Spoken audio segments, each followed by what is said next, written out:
Sweeping, scrubbing, dusting.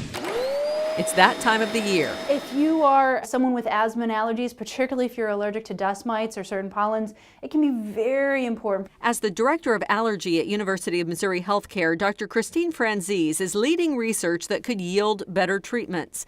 Right now, shots are the only option for children with severe dust mite allergy. But MU Healthcare is one of about a dozen sites across the globe exploring whether a tablet like this will be an easier option. We have currently ongoing clinical trial, which is really a landmark study for children with asthma who currently have flare-ups and are allergic to dust mites. She expects the trial to last 2 years. The good news is that most people can help their symptoms with a thorough cleaning. Do a damp dusting of your shelves and countertops, or brush all the dust on your floor, then use a wet mop. You're trying to really get all those dust particles off the floor without putting them into the air. Use a vacuum with a HEPA filter that traps dust and allergens. And don't forget the bed. Gross as it sounds, that's where you're often exposed to dust mites. They eat the bits of dead skin that we shed. Dr. Franzese recommends washing your bedding on high heat once a week, or using special pillow and mattress covers.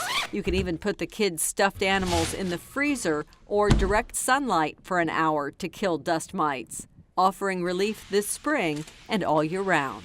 From the University of Missouri, I'm Teresa Snow.